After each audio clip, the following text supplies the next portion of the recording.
brands na nagmumula dito sa atin? O mas marami kayong alam na produkto mula sa ibang bansa? Gusto niyo bang pag-aralan natin ang tungkol sa mga ito?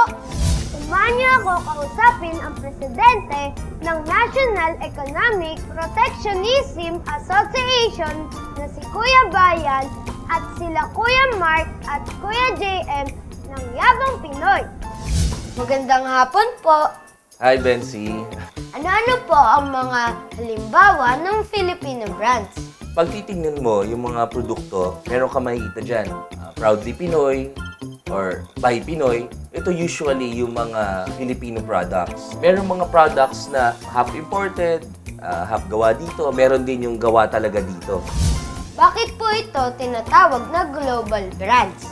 Yung global brands, yan yung mga malalaking mga products na dinidistribute na siya sa buong mundo. Dahil malakas na sila doon sa sarili nilang bansa, nag-i-export na sila sa ibang bansa. Pero merong panahon na yung mga global brands na yan ay pinotektahan, pinromote, tinulungan umunlad ng sarili niyang gobyerno itong mga produkto na to at tinangkilik ng mga mamamayan ng bansa na yon. Kaya yung mga produkto na yon lumaki na lumaki.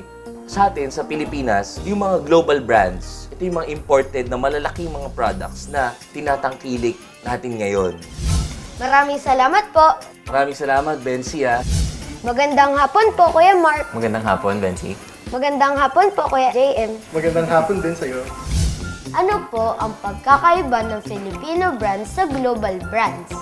Ang Filipino brands ay mga produkto na tayo mismong mga Pilipino ang gumawa.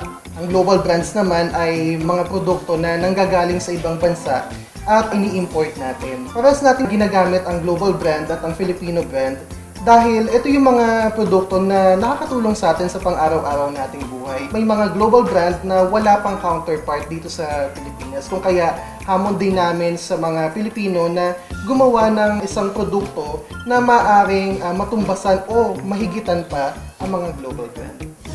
Ano pong may tutulong nito sa ating bansa?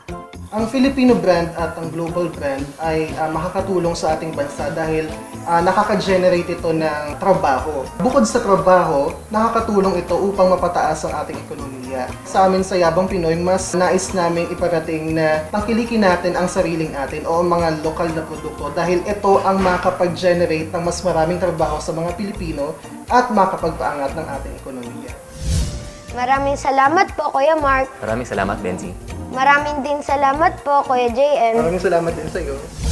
Ang galing, no? At alam nyo ba, isa pa sa kayang gawin ng mga Pilipino ay ang matitibay na produkto gaya ng sapatos, basket, at iba pa.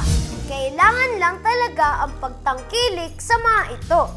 Makakatulong o makakabahagi tayo sa pag-unlad ng ating bansa sa pamamagitan ng pagsuporta sa kanila.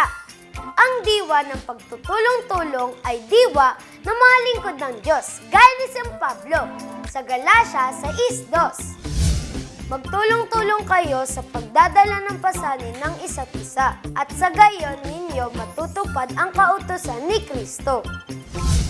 Bukas, kids, kung loloobin ulit ng Diyos, pag-aaralan naman natin ang mga Philippine products at maging ang mga serbisyong binibigay ng mga Filipino. Samahan niyo ulit kami bukas kung loloobin ng Diyos. Hanggang sa muli, dito lang sa Bensi Vivo!